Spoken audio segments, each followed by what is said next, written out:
السلام عليكم ورحمة الله وبركاته.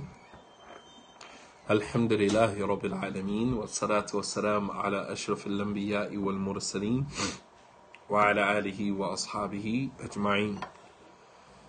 Okay, so my intention was not actually to give a lecture today, but I figure since we are on the eve of Thanksgiving and most people have off tomorrow, or most people had off today, I figured that I would take a few minutes, about 45 minutes, inshallah, to address something that I think is very important, and it's a critical component to our moving forward as a community here in America and other places. And that is this culture of double standards and selective religiosity that, many of us have. So I posted a picture, actually a screenshot of an image that I found on Twitter this morning. Scrolling through Twitter, and I saw this BBC News post about the rapper Nelly being invited to Saudi Arabia to give an all-men's concert. All right, keep in mind, all-men's concert. All right. So I took a screenshot of it and I put, a caption there. Many people who are going to run with the whole excuse.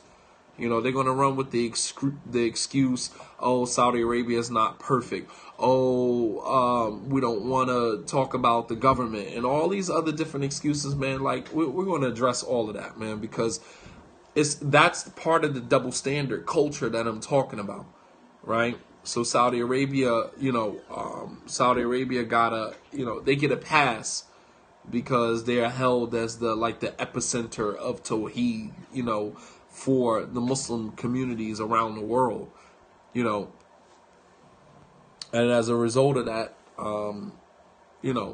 I think that if they put themselves or other people put them in that position, to be like this, the epicenter of Tawheed, the hub of the Muslim Ummah, if they put themselves or other people put them in that position, then I think that there should be some, there should be some accountability with that. You don't get to hold this high status in Islam and then everybody is supposed to make an excuse for you. I think that that's unfair. And we're going to see how this culture of double standard, how it plays out. And putting that post out there, putting this post out there, I purposely put it out there because I wanted to see the reaction, and I wanted the reaction of the brothers and sisters who commented and who maybe they didn't say anything publicly, but they held their own opinions. I wanted that to be a self-fulfilling prophecy. I wanted that to be a self-fulfilling prophecy to show you guys how hypocritical we are. How hypocritical we are. Equity, justice, fairness, equality. And this could be seen in the description that he gave of Najashi, right? And there were other leaders, other faith leaders that were described with the same quality of justice and fairness. Al-adl, right? So when you think about when the Prophet ﷺ allowed the believers to go from Mecca to Ethiopia, all right, because they were being persecuted and tortured in Mecca. And the Prophet ﷺ, he said, "Inna fiha rajulan la yuzlamu nasu indahu," that in Ethiopia there's a man who will not allow people to be oppressed in his presence. He will not allow. So you find leaders during that time, they had the distinguishing mark of fairness and justice and equality.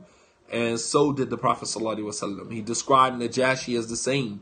He said to the believers to go to Ethiopia, to go to Abyssinia, because there's a man there, there's an emperor, a king there, and although he was a Christian, he was still a world leader during that time who was described or distinguished with the characteristic of equality, fairness, justice. He said, "Inna fiha rajulan la yuzlamu nas indahu."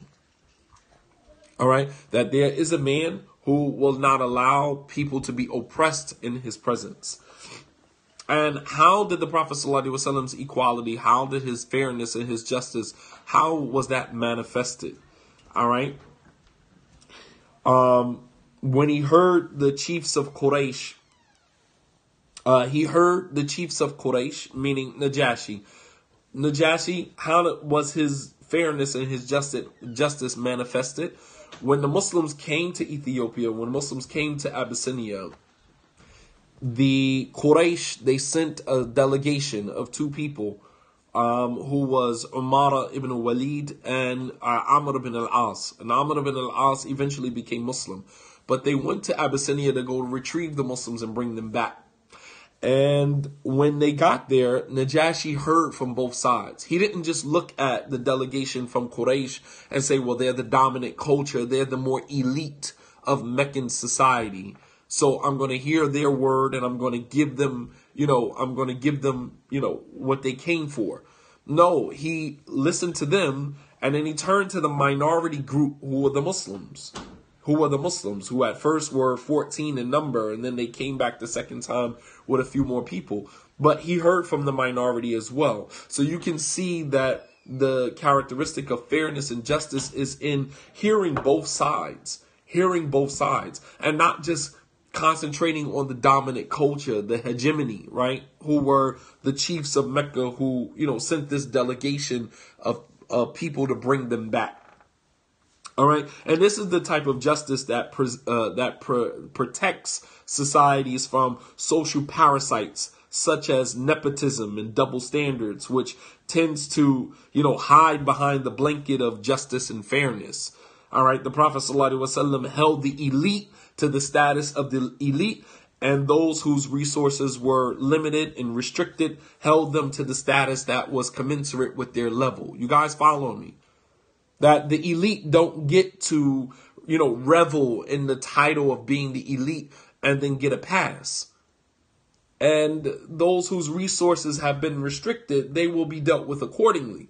And this is all throughout the Quran, right? Allah subhanahu wa ta'ala says, ala musi'i qadruhu wa ala muqtiri qadruhu mata'un bil ma'an, in this proper place.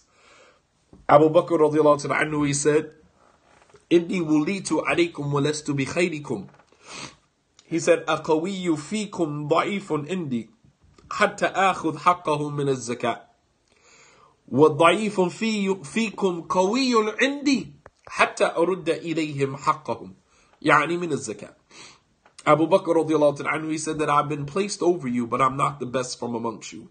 He said, those who you consider weak are strong in my eyes, especially when I take their right of zakat from you and give it to them. He said, and those of you who are strong in your eyes are weak in my eyes until I take the right of zakat from you and give it to those who are weak. You see how he leveled the playing field? This is the first khutbah that Abu Bakr gave when he became the Khalifa. He said, الضعيف فيكم قوي عندي. Those whom you consider weak are strong in my eyes, especially when I take the right of zakat away from you and give it to them. You understand? And he said, القوي فيكم ضعيف عندي حتى آخذ حقهم منكم. حق الزكاة. He said, and those whom you consider strong in your eyes are weak in my eyes until I take the right of zakat away from them and give it to the poor. You understand? So you can revel in your status of being, the elite and wealthy and this and, well-to-do. And that's amongst your people, your peers. But in the eyes of a leader who operates on on the premise of justice, right? You understand? You understand? It's a matter of a person operating with the principle of justice and fairness. The principle of justice and fairness. So Abu Bakr radiallahu anhu, he understood that. He said, the weak from amongst you are strong in my eyes, especially when I take the right of zakat from you. See, you obviously, because it's from Shaitan. And put it on Wi-Fi, so hopefully that's a little better. Right, exactly. It's about Islam. It has nothing to do with Saudi Arabia. I had somebody come on and say, "Oh, Shadeed, come on, really? The scholars have warned." It's not about the scholars. It's not about the scholars. It's not about Saudi Arabia. It's about the double standard that has become, that has become part of our culture as American Muslims, as Muslims, period. As Muslims, period, not just American Muslims. It has become a part of our culture. And the Prophet ﷺ addressed this. As a matter of fact, he informed us that the nations that came before us was destroyed because of the same thing. Because of this double standard, this mentality that there's a certain group of rules that apply to you that don't necessarily apply to us. You understand? And we can't have that. The Prophet ﷺ, let me just give you the hadith before we, segue into the discussion. The Prophet ﷺ, he said, إِنَّمَا أَهْلَكَ الَّذِينَ قَبْلَكُمْ أَنَّهُمْ كَانُوا إِذَا سَرَقَ فِيهِمَ الشَّرِيفِ تَرَكُوهُ وَإِذَا سَرَقَ فِيهِمَ الضَّعِيفِ أَقَامُوا عَلَيْهِ الْحَدِّ. The Prophet ﷺ addressing this concept of double standards very clearly in a language that we all can understand. He said, indeed, the nations that came before you were destroyed. إِنَّمَا أَهْلَكَ الَّذِينَ قَبْلَكُمْ. Indeed, the nations that came before you were destroyed. Listen, he said, أَنَّهُمْ كَانُوا, that they, إِذَا سَرَقَ فِيهِمَ الشَّرِيفِ, that if a person who was a noble, right? And you have, the funny thing about that term is that you have people, the Salafis that use that term, the noble brothers, right? The noble brothers, right? And it's probably an overrated and over exaggerated term with many of them, FYI, I'm just saying. This whole idea, the noble brothers over here, or these noble brothers, right? And the term, is really exaggerated, right? Or pious, right? So the Prophet ﷺ said that إِذَا سَرَقَ فِيهِمَ الشَّرِيفِ, that if a noble, meaning people from the upper echelons of their society, that's what noble refers to. Noble is not really necessarily referring to righteous, it's referring to the elite from that society. The sadaqa fihim al-sharif, if the noble from amongst them stole, tarakuhu, they would leave him. They would leave him. They wouldn't do anything. إِذَا سَرَقَ فِيهِمَ الضَّعِيفِ, but if a weak person, despised and, disenfranchised, a poor person stole from amongst them, أَقَامُوا عَلَيْهِ الْحَدِّ, they would do everything but throw the book at them, meaning they would hold them accountable. Right? I'm going to give you the sentence that is the maximum sentence that I can give you, right, for this particular crime. All right, but when a noble did the same thing, then the noble was excused. The Prophet ﷺ said, Waymullah, lo anna Fatima bintu Muhammad saraqat laqata'tu yadaha. He said, I swear by Allah, if Fatima, the daughter of Muhammad, was to steal, I would cut her hand off. Meaning there was no nepotism. There was no double standard. He dealt with that very quickly. Very clearly. He said, if Fatima, the daughter of Muhammad, was to steal, I would cut her hand off. No nepotism, no double standard. Meaning there's not a group of rules that apply to these people that don't apply to, right? Yeah, that's an American justice system. But I'm saying in the Muslim community, we are a microcosm of that. Because we have that, right? We have that. If you ever notice, and I'm talking about, this particular group of Salafis in particular, right? This particular group of Salafis in particular, when one of them does something wrong, or one of them does something that normal people do, like normal people do it, right? You have one brother, Abdul Wali Nelson, right? That name just keeps coming up, right? Who said, in a recording, to another brother, by Allah, he swore by Allah, I'ma F you up, right? By Allah. I'll F you up. And that was recorded. The conversation was recorded. That recording was released and put out into the atmosphere. Cool. I mean, the thing about it is that it was only exacerbated, only exaggerated because they put themselves up to be nobles, right? You hold yourself to this standard, like you're better than everybody, you're more religious, you're more knowledgeable, you have a greater connection to the scholars. So therefore, people hold you to a higher standard. Absolutely. A higher standard of accountability. He said, by Allah, I'm going to F you up. He was having a conversation with another student. You understand? And I mean, the thing about it is that that could have slipped out of anybody's mouth. That comment could have slipped out of any one of our mouths. You understand? I could have said something like that. That could have slipped out of my mouth. That could have came out of anybody's mouth given the right circumstance. So it's not the comment that makes it look, so ghastly or so, grotesque. It's the person who holds themselves to this high, like this high standard. Then when you do things like that normal people do, you understand what I'm saying? You guys follow what I'm saying? It's like, Like when you hold yourself to this high standard, when you do something wrong, everybody's going to hold you accountable to the standard that you set for yourself. Now, if you just had been a regular Muslim like everybody else, then nobody would have made a big deal out of it. We probably would have said astaghfirullah, that's, astaghfirullah, why is a student of knowledge, using that type of language?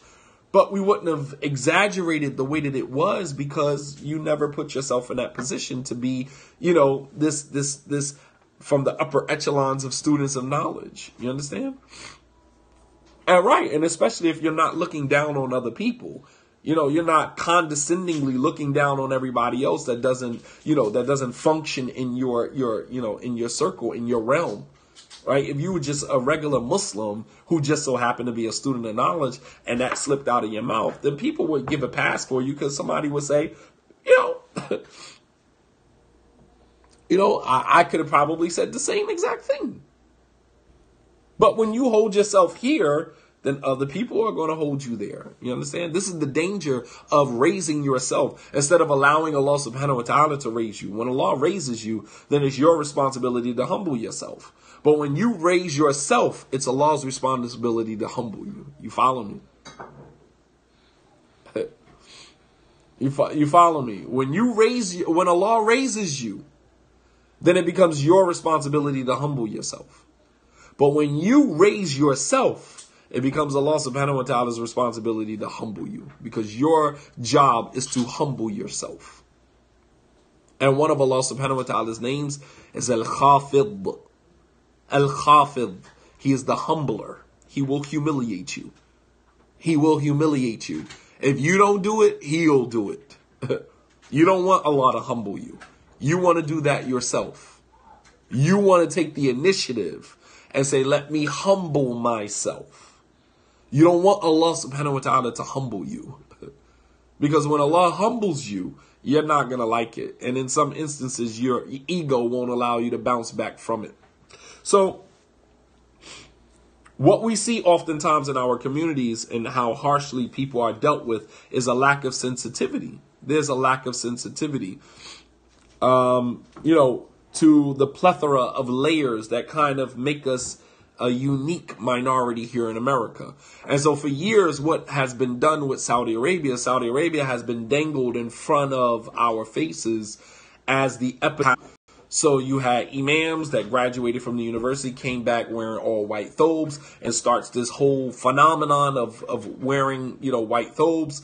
Their wives wearing all black with niqab, and then it starts this phenomenon of all women wearing all black and niqab. And then we realize that not everybody that wears a thobe is righteous, and not every woman that wears a niqab is pious. You understand what I'm saying? We realize that after some time, because we got caught up in the whole hype of it. But Saudi Arabia has always been, the foundation of a lot of that stuff. Because they're held as, the standard. So every time, someone goes to correct something going on in our society, we'll always reference what happens in Saudi Arabia, right? And we have all been victims of that. Hell, I mean, there's a time in my life when I've used Saudi Arabia as my standard, as the standard, not as a standard, as the standard of what it means to be religious and righteous. You understand? I'm guilty of that as well. Years ago, before you come into reality and realize that, there's no utopia. Jannah is Jannah and dunya is dunya. There is no paradise on earth. So, a lot of our communities, a lot of brothers and sisters have been dealt with very harshly because of the standard that Saudi Arabia represents with a lot of Muslims. So we'll say, well, that doesn't go on in Saudi. I mean, like you have students of knowledge that I know personally, students of knowledge who came back to America and tried to enforce in their communities women not driving, it being haram for women to drive because it was haram in Saudi Arabia for women to drive. You have brothers because the standard dress in Saudi Arabia is a thobe. And I don't know if you've been to Saudi Arabia, recently, but the thobe is no longer the standard dress in Saudi Arabia. But isn't that our era opposed to theirs? Yes, it is our era. That's what I'm talking about. Us. I'm not talking about them. I'm just talking about that Saudi Arabia is still has been used as the standard. Who is using them as the standard or not? And I'm sure that they hold themselves. I've heard scholars themselves mention, other students ask, should I go to Egypt and study Islam? Oh, I don't go to Egypt. Egypt is this, is that, is this, is that. Oh, should I go to Yemen and study? Oh, no, don't go to Yemen. Yemen is this, they that, they this, they that. Basically saying study here in Saudi Arabia. I've heard, as being the standard, without a doubt. Many of them, they see themselves as being the standard. And we're going to see as time passes, and probably very quickly, that is not necessarily the case. That is not necessary. Islam is the standard. No country, no group, no individual. Islam is the standard. And if you know Islam, you learn Islam, then you understand that Islam is the standard. Quran, Sunnah is the standard. No country, no group of individuals, no individual himself. When you look at our religion does not revolve around environments. It does not revolve agendas. It protects you from all of that. If we only understood that. The only standard in Islam is Islam. You understand what I'm saying? There is no other standard representation of Islam. There is none. And while Saudi Arabia has good and it has bad, we can say that for any Muslim country. You can say that for Turkey. Turkey opened its borders, allowed, people from Syria, brothers and sisters from Syria to come in. The only Muslim country to do that. So every country has their good and has their bad. You understand? The Prophet ﷺ made a special pact of brotherhood between Salman al-Farisi and Abu Darda. After the Prophet ﷺ died, many of the Sahaba migrated to Damascus, which was, becoming now another epicenter of Islam. They migrated to the area of Sham, Damascus. And Salman al-Farisi, he migrated to Damascus. Abu Darda, he wrote a letter to Salman telling him to come back to Medina. He said, the Prophet ﷺ said, "Man istata'a an yamuta fil Medina falyaf'al." Whoever has the ability to die in Medina, then let him do so. And he wrote the letter to Salman telling him, come back to Medina, man. Why'd you leave Medina? And Salman responded back. He said, "Innal arda la tuqaddisuni, innama yuqaddisuni amali." He said, there's no particular place in the earth that can sanctify me. The only thing that can sanctify me is my deeds. You understand? Nothing. So what am I exactly saying? Just stay along. I got to lay down the foundation first. That the only standard in Islam is Islam. That's it. He said that there's no particular place in the earth that sanctifies me. The only thing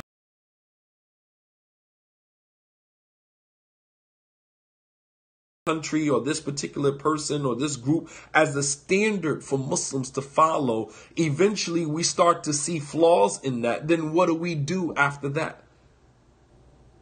If you make Islam your standard, then you never have to work. You never have to be conflicted. You never have to be confused. You never have to be confronted with flaws, because there is no flaws in Islam. There's flaws in human beings. There's flaws in Muslim countries. There's flaws in just about everything. There is no flaw or mistake in Islam. None. Perfect. Religion designed, developed specifically for the human being. Up until Yawm al-Qiyamah, no flaws, no mistakes in it. There's a book that goes along with it, our manual, the Quran. No flaw, no mistake in it. No mistake in it. Allah subhanahu wa ta'ala says in the Quran, أَفَلَا يَتَدَبَّرُونَ الْقُرْآنِ. Don't you ponder and reflect on the Quran? Or is there locks upon your hearts? لو كان من عند غير الله لوجدوا فيه اختلافا كثيرا. If this Quran, if this book, if this manual had been from anyone other than God, then you would have found in it much contradiction. There's no contradiction in the Quran. There's no contradiction in Islam. But there is contradiction in human beings. There is contradiction in organizations. There is contradiction in countries, even if they profess to be Muslim. So when we hold these things, these individuals, these organizations, these people, these countries to be the standard for us, then when we see flaws in them, this is what creates that feeling of, just it knocks the wind out of you. It makes you feel defeated. It makes you feel like it's all hypocrisy. It's all a joke. It's all this. And it causes people to have doubt in Allah subhanahu wa ta'ala. You understand what I'm saying and how dangerous this is. But you have ignoramuses that will always prop up this personality without realizing that the person is flawed. How many scholars have come and gone? I remember in 2001, Sheikh Yahya al-Hujuri was like the top imam. He was right along with Sheikh Rabi'a. He was right here with Sheikh Rabi'a. Sheikh Yahya Hujuri from Yemen, Sheikh Mukbil's student, and blah, blah, blah, blah, blah, blah, and all of the things. And we propped him up so high. MashaAllah, tabarakallah. You had students of knowledge that came back from Yemen mimicking Sheikh Mukbil, rahmatullahi alayhi, giving khutbahs, standing on a staff, on a cane, because Sheikh Mukbil used to use a cane, and mimicking the voice of Sheikh Mukbil, mashallah, tabarakallah. So engrossed and so amazed with the personalities. Right? And then when this sheikh or that sheikh spoke about Sheikh Yahya Hujuri, then down he comes, and now we got to prop up another sheikh. And so we propped up Sheikh Fali al-Harabi, mashallah. Fali al-Harabi, like a jebel, like a mountain of knowledge, mashallah.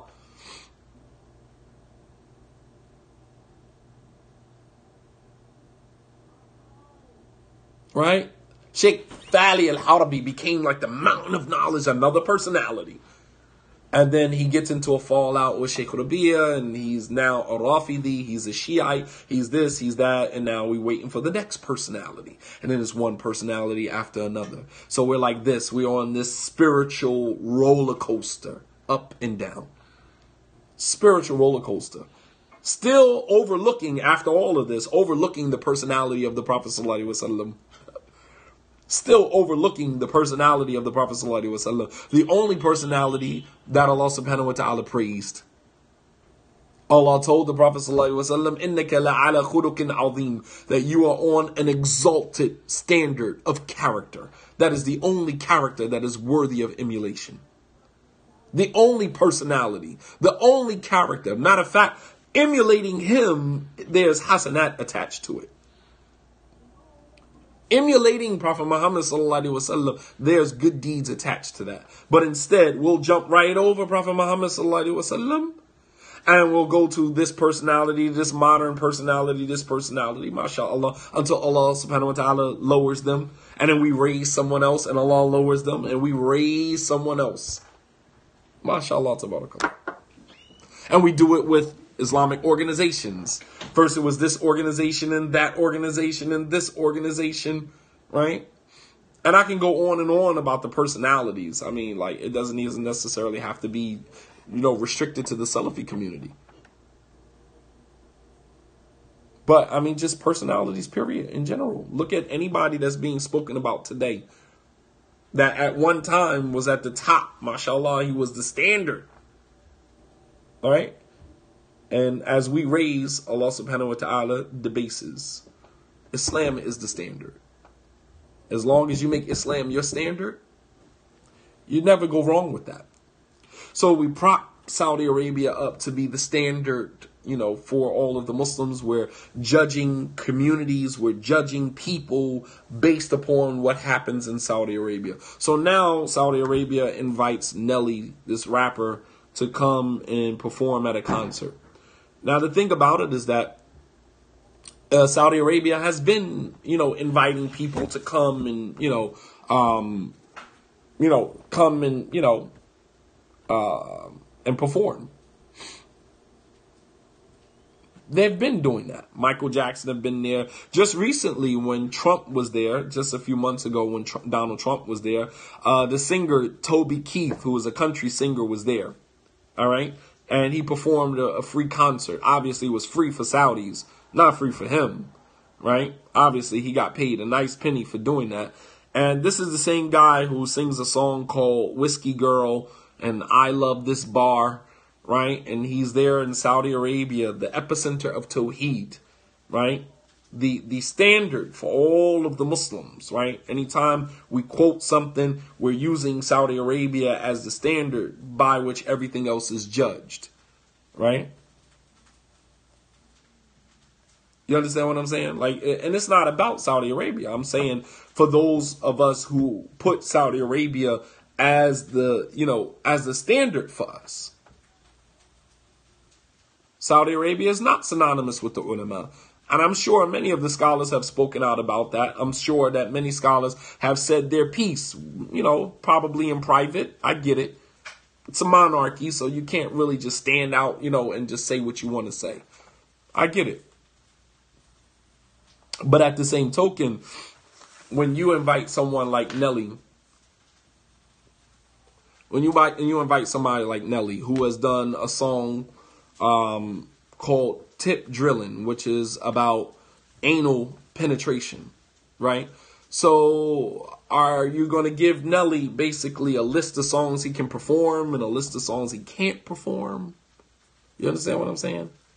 Even this guy, Toby Keith, they tried to get him, they asked him to tone it down a little bit. Not to do the song on the whiskey, the met a girl at the bar, tone it down a little bit. But how do you tell a recording artist to tone it down a little bit? How do you put restrictions on what they can say and what they can't say? The fact of the matter is that they're there. And in our society here in America, they represent complete debauchery. And we know that. We know what they represent. See, Saudi Arabia invites them in and allows them to perform as just recording artists. Here in America, we don't let our children even listen to them or affiliate any type of way with them. You understand what I'm saying? No, but in our society, in the Muslim culture here in America, Saudi Arabia is not a society. It's not a country. Saudi Arabia is the standard for Muslims. We got to dress like them. We got to talk like them. Our women have to wear all black like them. We have to wear white thobes like them, right? We got to learn Arabic and walk around speaking Arabic to one another like them. We have to model our communities like Saudi Arabia. I'm just saying that this is the style. This is the standard. And what I'm saying to you guys now is that Saudi Arabia is not the standard, with all due respect. And the same brothers that would condemn an imam for making a mistake, a student of knowledge for making a mistake, the same imams that would put this person off the minhaj, run to Saudi Arabia and get a refutation against this program or that organization, they are sakitun. You say absolutely nothing about this. You say absolutely nothing. Crickets. We don't hear nothing. If I was to advertise something, and the thing about it is that we're Muslim minorities, many of us are converts to Islam. And many of us in front of Allah subhanahu wa ta'ala may have an excuse. We may have an excuse in front of Allah subhanahu wa ta'ala. We live in America. We're surrounded by debauchery. We're surrounded by immorality. We're surrounded by this. From the moment you walk out your door, you're surrounded by it. The summertime, we have to, be confronted with women wearing basically nothing outside. Just this past summer, we had a phenomenon of women wearing see-through shirts, thinking that it's okay to expose their breasts. You understand what I'm saying? Like, this is the type of environment that we live in. We might be excused in front of Allah subhanahu wa ta'ala. Many of us are converts to Islam. We converted to Islam from Christianity. And then we convert to Islam and we still have a warped understanding of Islam, even after converting to Islam. So many different versions to choose from.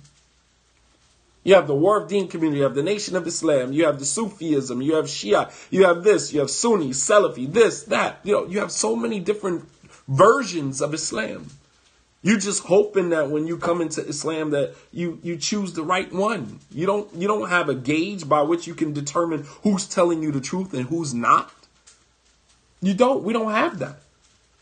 And these same people who come into Islam and may not be as fortunate, as fortunate as some other people, you come into Islam through this particular orientation or that orientation, and you're automatically condemned. You don't get any pass. And then you have brothers who will run to Saudi Arabia and get, a ruling, an edict from this scholar or that scholar about you and a mistake that you made. You're a convert to Islam. You studied a little bit about Islam. And sometimes your articulation may not be that great. Sometimes you mean well, but the way that you articulated didn't come off right. Maybe you made a mistake. Maybe it was a mistake. I don't think any imam who makes a mistake intentionally said, as he was preparing his lecture, I'm going to lead everybody astray today.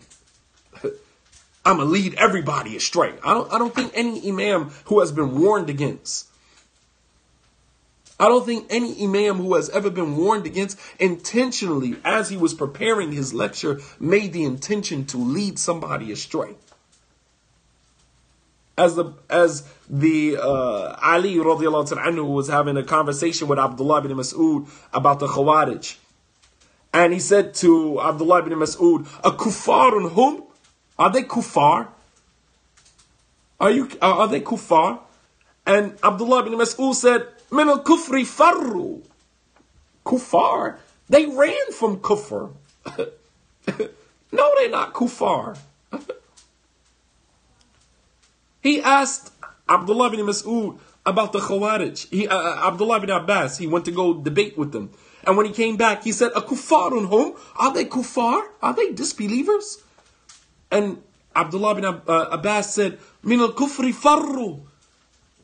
They ran from kufr. I mean, how could they be kuffar? They're not kuffar. They're not disbelievers. So Ali said, "Well, men who are they?" And he said, "Hum ikhwanuna baghu alina." They're our brothers. They just transgressing against us out of ignorance. They're our brothers in Islam.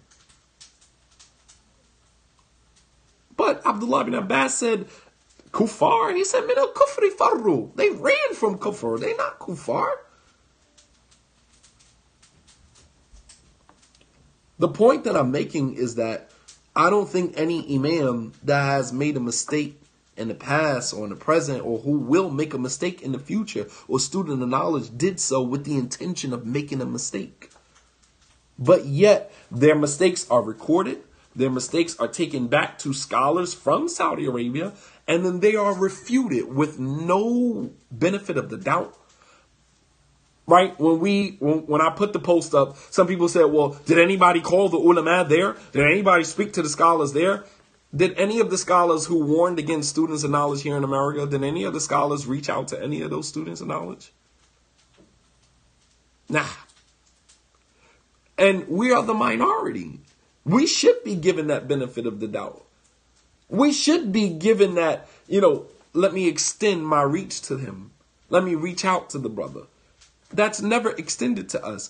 But there's a double standard, because when, when I say, well, when are the scholars going to say something about Nelly coming? And by the scholars, I meant those scholars who constantly put themselves in the middle of our affairs here in America. I'm not talking about, scholars who are, deserving of that title, scholar, alim, Rabbani. You understand? I'm not talking about those scholars. I'm talking about those who prop themselves up and, love the fact, or, take advantage of the fact that we appear not to have our affairs in order.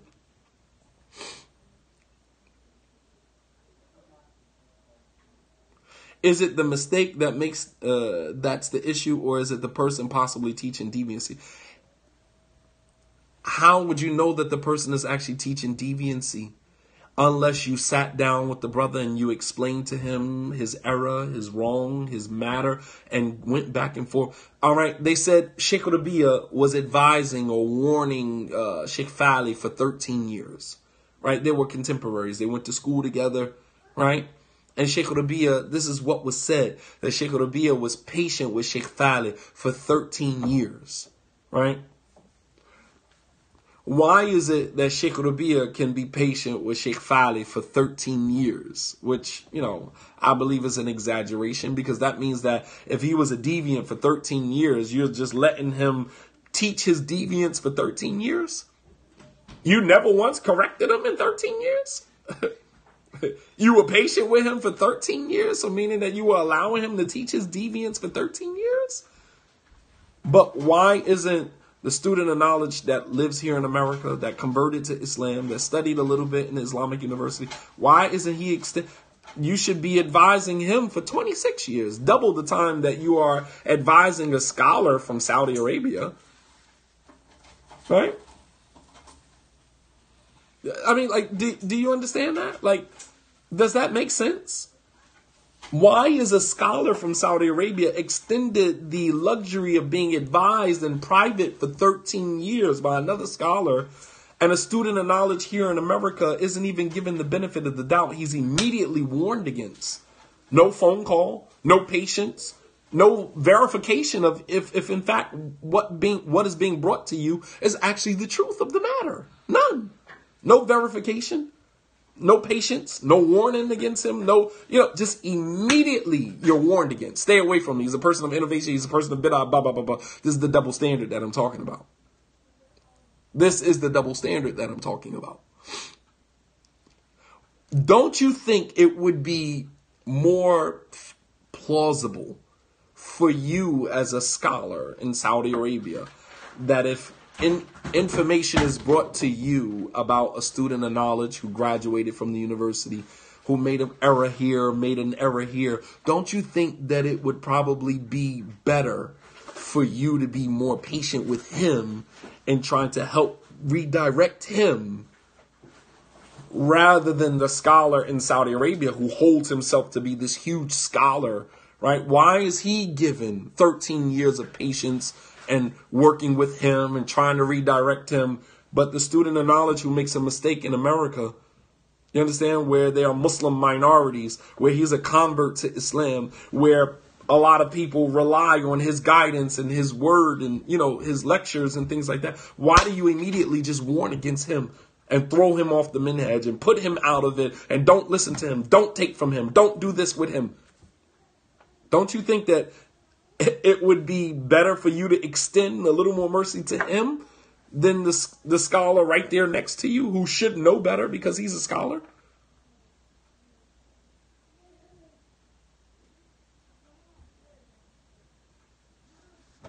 I'm just throwing it out there. I would think, and this is probably what our religion teaches us, I would think that the benefit of the doubt would be extended to this person.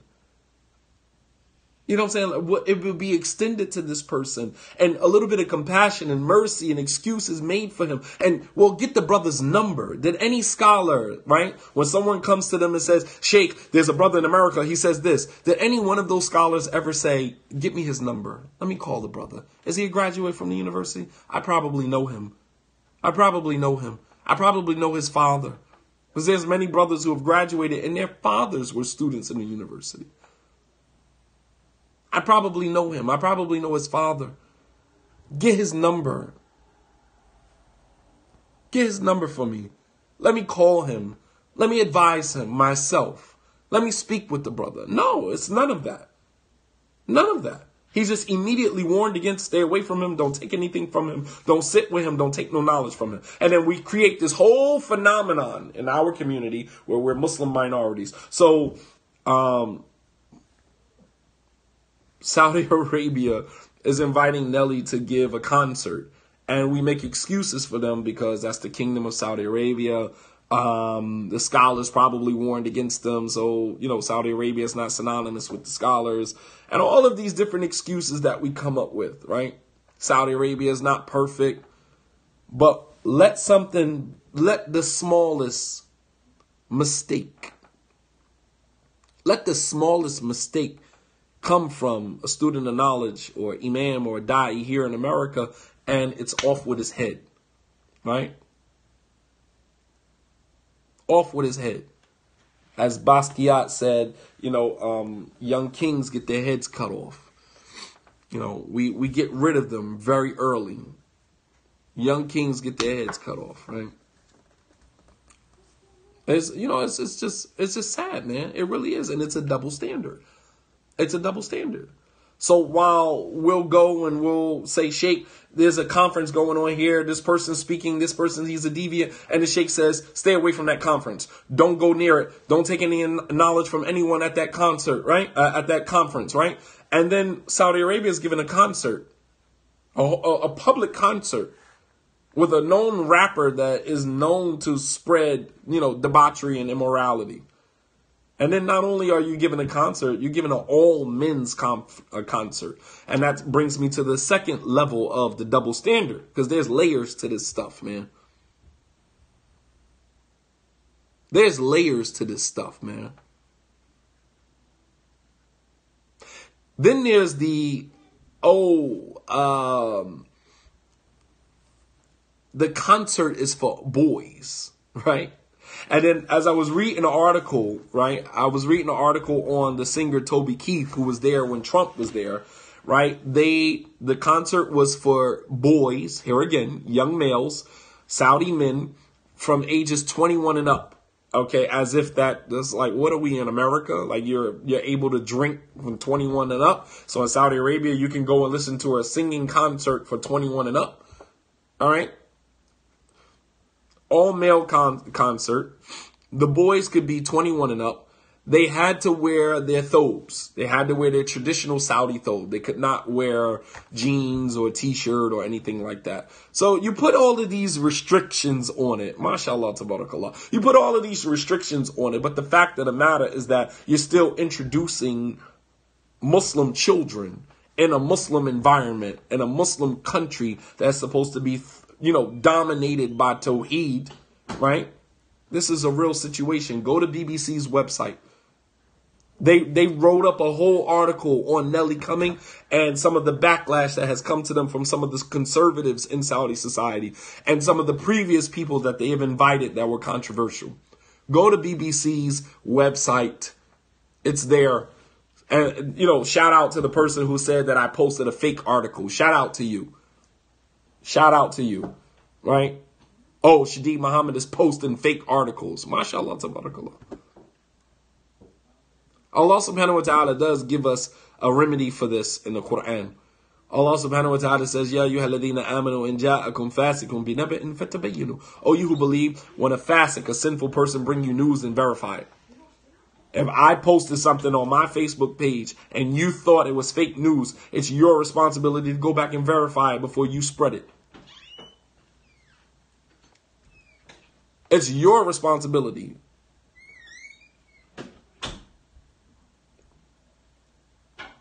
It's your responsibility. So what satisfaction do I get out? And do you really think that I would go through all of this trouble to post an article on my site without going back and verifying it? I graduated from the College of Hadith. If we don't do anything else, we verify everything. If we haven't been taught anything else in the Islamic university from the college of hadith, is to verify. I don't quote a hadith except that I know if it's da'if, it's weak, fabricated, whatever the case may be. Somebody said, "Oh, he's quoting da'if hadith." I know the hadith was da'if before you even before you knew the hadith. Before I quoted it, I told you that I knew it was da'if. But, I'm posting articles that are fake articles. MashaAllah, shout out to you. Shout out to you. May Allah subhanahu wa ta'ala bless you. No, sorry. You wish that this was fake. You wish it was fake. That is how attached, subhanAllah, how attached we are emotionally. It has to be fake. This can't be real, right? MashaAllah. Why can't it be real? This is not the first time they brought recording artists to Saudi Arabia. This is not the first time, and it ain't going to be the last time. But the thing is that they feel comfortable inviting, recording artists to Saudi Arabia and let their Saudi youth come and enjoy and benefit while we're being fed the narrative that music is haram. And anyone who remotely, you even sing a line. Oh, he's quoting rappers. You retweet something on Twitter that a rapper posted. Oh, he's retweeting rappers. He's following rappers. MashaAllah, tabarakallah. Saudi Arabia has open public concerts. MashaAllah. And it's a pass given. We come from a music society. We come from a music society. Even if a person was still struggling with music, they would get a pass in this society, in this environment. Why are we so harsh and so rigid with people? And this is the type of environment that we come from. But people who should know better, that come from a society where they should know better, they're given a pass. Oh, Saudi Arabia is not synonymous with the ulama. What does that even mean? So that means that Saudi Arabia is basically a deviant country, but it just has some well-known scholars in it. Is that what we're saying? So we're going to split the pie up like that? MashaAllah. Another manifestation of double standards. Another manifestation of double standards. He's not the first artist to perform there. Michael Jackson performed there.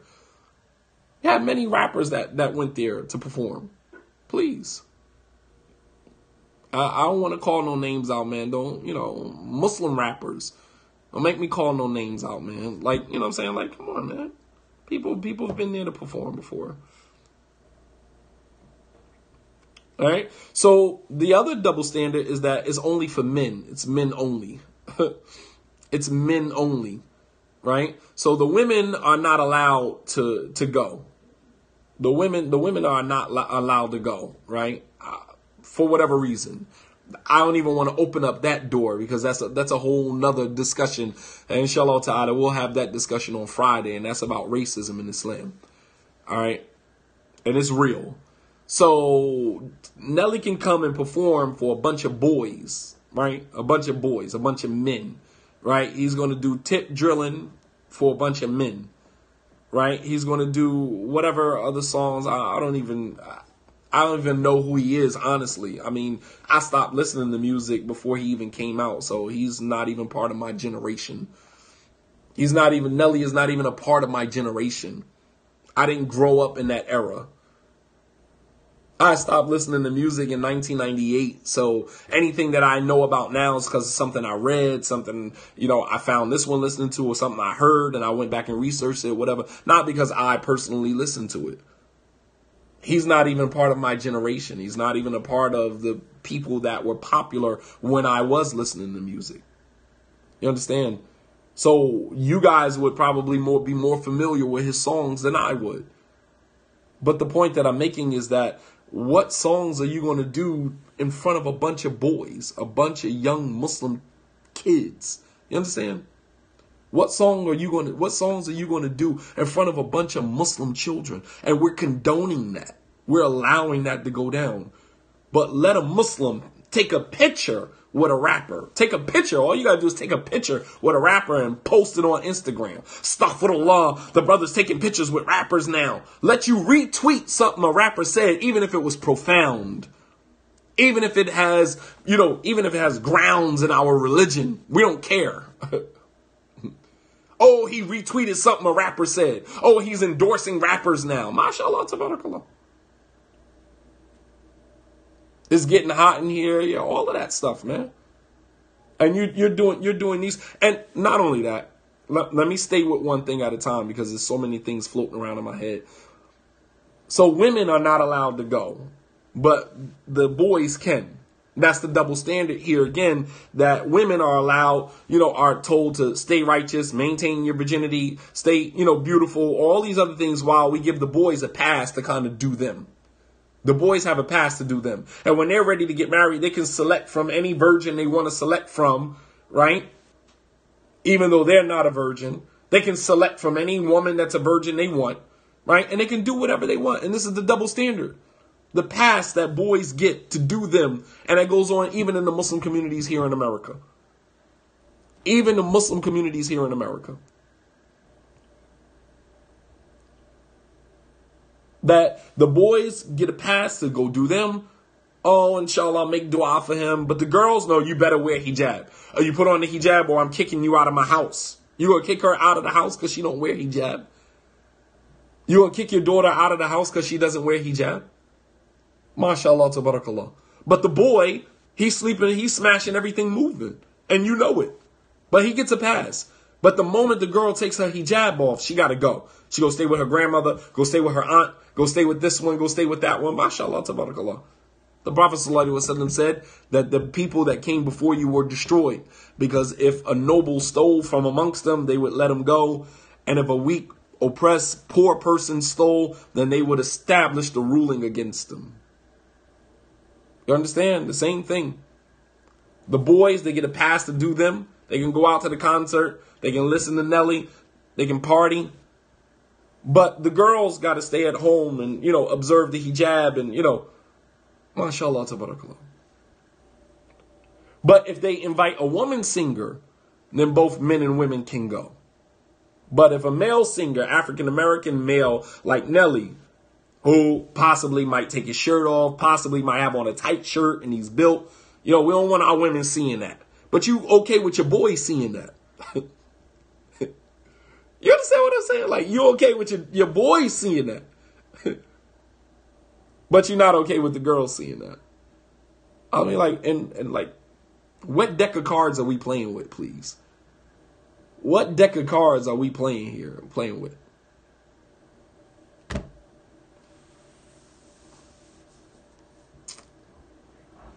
Double standards, right? This is what is happening. And so the scholars won't warn Saudi youth from going to this, right? They won't issue a warning, right, and plaster it all over the internet, right, telling Saudi youth not to go to this. But you'll put out a warning for a conference, an Islamic conference here in America, where we're surrounded by debauchery, immorality, and people actually do need to go to some type of Islamic conference and get some type of knowledge. And you'll post and plaster your warning against this lecture, this seminar, this conference, right? You'll warn against an Islamic conference and a society and an environment where the Muslims are minorities. But you won't post the same warning. You won't post the same warning against an immoral concert that is being held right in the epicenter of Tawheed. I mean, just think about that for a second.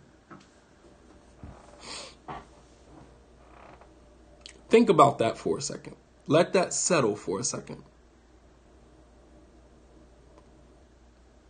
That you will go out of your way to warn against an Islamic conference here in America amongst Muslim minorities that actually are, just surviving. We are surviving here. We're not even thriving.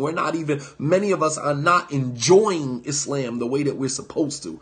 We are just using our religion to survive. And Islamic conferences and lectures, no matter how you feel about it, for some people is needed to replenish your faith, to replenish your spirituality. And you would warn people from going to an Islamic conference here in America but you don't warn Saudi youth from going to a concert, from being held by a American rapper that is going to sing songs and rap songs to your children, that is encouraging them to penetrate the anals of their wives, of their women, that's going to encourage them to take their clothes off. You won't warn against that, but you'll warn against a conference, an Islamic conference. I mean, I'm just stating facts, man.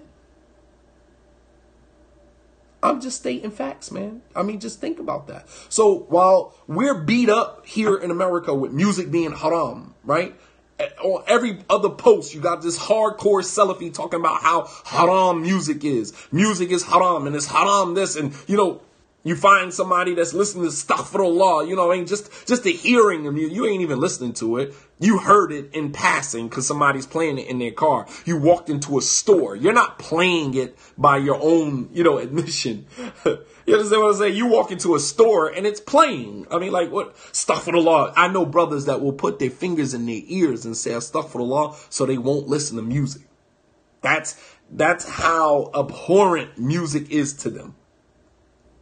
I mean, for me, I can just simply, ignore it as much as I can. I didn't play it. I just happened to walk into my dentist's office and they're jamming in the dentist's office. I walk into ShopRite in the hood. And ShopRite in the hood is different from ShopRite in the suburbs. Right? ShopRite in the suburbs, they're listening to elevator music. ShopRite in the hood, they're listening to Hot 97, Power 99, Power 105, whatever station you listen to where you can get African-American music. You understand? I didn't ask for that. I walked into a store and they were playing it. I'm not going to put my fingers in my ears, say Astaghfirullah, and be, exaggerated. It's not that serious. It's not that serious. But you have Muslims who go to that extreme when it comes to music. Right? It's haram. Astaghfirullah. And he's saying Muslims will say nothing about, the concert being held in, Saudi Arabia. I'm not getting into whether music is halal, haram. No, I'm not. In my opinion, it's haram, period. I don't superimpose that on everybody, though. I don't go around beating people up about it. I understand that, weaning yourself off of music is a process, man. It was a process for me. It was a process for me. And it's a process for anybody. Nobody just becomes Muslim today and you hand them a list of the do's and don'ts, the halal and harams, and music is so, just so happen to be amongst the harams, and we're supposed to leave it off tomorrow. Tomorrow you don't listen to music after you grew up listening to music. You get up in the morning and your mom's in the kitchen jamming. You know what I mean? That's the type of environments that we grew up in. And I'm supposed to just become Muslim today and tomorrow I don't listen to music anymore? And if I listen to music in your presence, I'm condemned to hell. Astaghfirullah. A'udhu billah. You understand what I'm saying? Come on, man. It's not that serious. That's that person's struggle. Just thank Allah it's not your struggle. Thank Allah subhanahu wa ta'ala it's not your struggle. Thank Allah subhanahu wa ta'ala that it's not your struggle. Just say, alhamdulillah, you've overcome that hurdle. That's one of the many hurdles in your life that you have already overcome, that person has yet to overcome. So our boys can go and listen to Nelly and, be turned out on that. But the girls, no. No, they can't listen to Nelly. They cannot go to the concert. I'm just saying the double standards, there's layers to the double standards, man. The last point I want to make is that Nelly, if we say that the Saudi government is the ones, the scholars, the ulama, the scholars obviously did not condone this and they're not a part of it. All right. And the Saudi government is the one that is hosting this conference. And the Saudi government is using their money to pay Nelly and to host this event. And part of the money that the Saudi government is going to use is the money that you paid to make Hajj. Yeah, that's government funding. All of that goes to government funding. I'm just saying. So the point that I'm making, man, the point that I'm making is that, stay woke. And for, the Salafis that, that take this approach, this hardline approach, we would just love sometimes for you to take situations like this and take it back to the scholars, and let's see what the scholars say about these type of situations. We would just love for that. Just give us a break against warning against Shadeed Muhammad and Ali Davis and Tariq Wyatt and Mufti Munir. Give us a break from warning against them, and let's actually warn against things that really need to be warned against. How about that? How about that? Let's warn against things that actually really need to be warned against. So how about you take, because I know they're Salafis, I know they're listening. I know they're listening. Why don't you guys take this article? Don't take Shadeed's, because what they're going to do, they'll flip it. They'll take my comment and they'll go back and they'll say, oh, Shadeed Muhammad is warning against Saudi Arabia. And then, they'll probably make me a kafir then. I'll probably be a disbeliever at that point, right? And they'll say nothing about the music, nothing about the conference, the concert, right? Oh, Shadeed Muhammad, there's this ignorant Shadeed Muhammad in America, the deviant Shadeed Muhammad in America, who's warning everybody against Saudi Arabia, is talking about the kingdom, talking about the Mamlaka, blah, blah, blah, blah, blah. And then the sheikh will say, well, he's an ignoramus, he's this, he's that. And if he spoke about the king, he spoke about this, he's a kafir, blah, blah, blah, blah, blah, right? So they'll take my statement and they'll run back to the sheikh and get a warning against me, but say nothing about the concert. All we want to hear, all we want to see is some justice. We want to see justice. So we want you, right? Yeah, I'm speaking against the ruler. Mind you, I said nothing against the ruler of Saudi Arabia. I said nothing against, the leadership, the authority. I said nothing against that, right? But now I'm warning people, I'm talking about the ruler, speaking bad about the ruler, blah, blah, blah, to the end of it. Sad, man. Sad. Sad, man.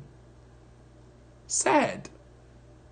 And the whole audio is right here. The video is right here that I didn't say that. But yet they'll run with it.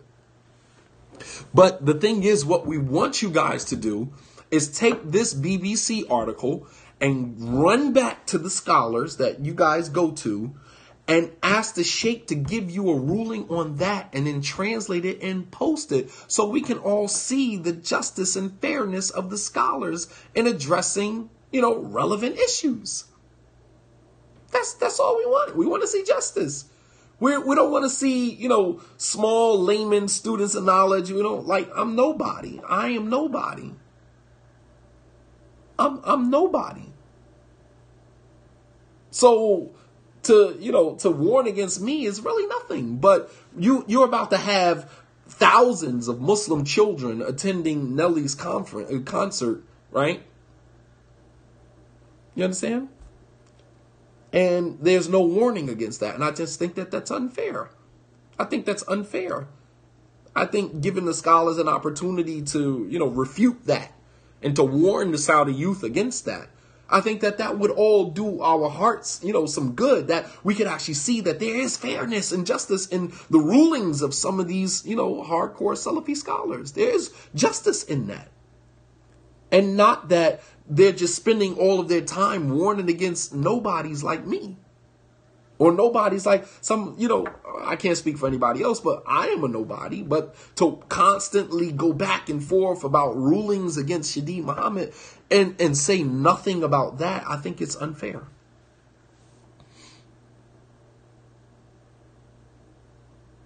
I think that that's unfair. And I think that when matters like that happen, I think that scholars should be involved in those type of affairs as well. I think scholars should warn against those things as well.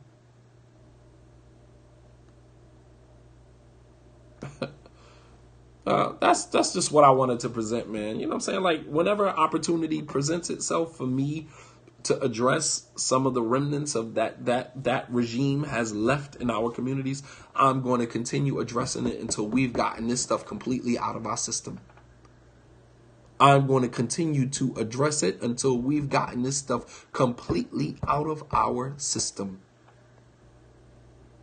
We have been dominated and ruled by these rules and false principles for the past 20 years. And it's going to take another 20 to get this stuff out of our system. And any time an opportunity presents itself for me to address it, I didn't have to. Like, I didn't even eat dinner yet. I came home after giving, a lecture to some of the youth about the seerah. I came home and I jumped on and started talking to you guys. I haven't even eaten dinner yet. I don't get no satisfaction out of this. I'm deprived. But I think that, the address is worth it. The sacrifice is worth it, man. It's worth it.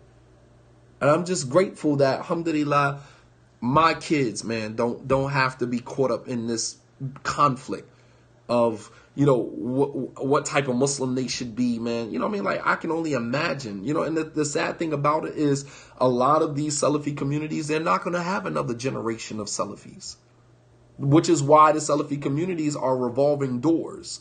People go out and new people come in. People go out and people come in. But you're not going to have another generation because, number one, the divorce rate is so high amongst them. You don't have enough time and energy and space, right? Conducive space to rear another generation of Salafis. You don't have it. You don't have the resources to do that. You don't have the resources to rear another generation of Salafis. Many of their children are going to look at them as being, many of them, their children are going to look at them as being antiquated, as being out of touch with reality, as socially awkward. You understand? Many of their children, and they're not going to want anything to do with Islam, let alone Salafiyah, if you don't pay attention to what you're doing to your children. They're not going to want anything to do with Islam, period, let alone Salafiyah. But you're not rearing another generation. Their children know their reality. True word, sister, mashallah. Already happening, absolutely. They don't see any leadership. There's no leadership amongst them that they can follow and emulate and imitate. There's no memorization of Quran. You're not passing down the memorization of Quran when the most knowledgeable from amongst you, can barely recite Al-Fatiha. You understand what I'm saying? Like, and I mean, I'm not taking shots. I'm just calling it as it is. You're not going to have another generation of Salafis. You're going to have a revolving door as it is right now. And your best, like the best that you got is the prison to masjid pipeline. You're getting all the brothers coming home from prison straight into the Salafi masjids. That's what you have. That's the best y'all got to offer at this point.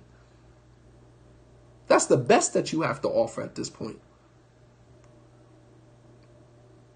Yeah, many of their children tatted, get high. I mean, come on, man. Like, I don't even want to, Like, because I'm afraid for my own kids. So I don't go there when it comes to children. Like, Like, that could happen to anybody's kid. That could happen to anybody's child, man. And I pray that, Allah protect all of our children. But when you start getting into the finger pointing about what's happening to this person's child, that joint may come back to you. So I try to stay clear of that.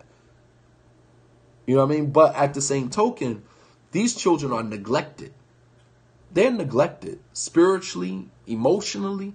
They're neglected. They're neglected. And while you're feeding them, the jargon of Islam, you see children, with their pants cut, the jeans cut. I mean,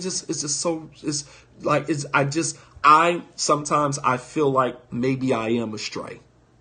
I'm just being honest with you. Sometimes I look at some of the behavior and I say to myself, this can't possibly be Islam, man. This can't possibly be what the Prophet ﷺ left us upon. It can't. You're seeing 4 or 5-year-old children with their jeans cut So you are teaching basically, let me break this down for you. So you're basically teaching your children at 4, 5, 6 years old to wear their pants above their ankles. So you cut their pants, cut their jeans, not like you sew it, like you just cut it with some scissors and then let the strings dangle. You understand what I'm saying? You are already creating a social awkwardness with your children. That's number one. Number two, your children, those same children that know that their pants supposed to be above their ankle, those same children don't even know Al-Fatiha, but they know how to nay-nay. They know how to nay-nay. They know how to dab.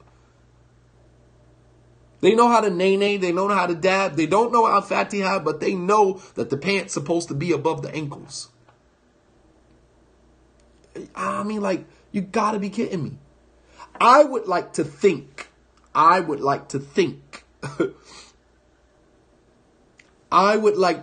that a parent would concentrate more on the child learning the basics of Islam and then gradually teaching them the other matters of the religion. And here we go again, majoring in the minor, minoring in the major. We're going to make sure your pants is cut because your pants need to be above your ankles because Abby's pants is above his ankles, right? But you also see Abby listening to music. You also see Daddy playing on the couch, playing video games while Mommy get up and go to work, right?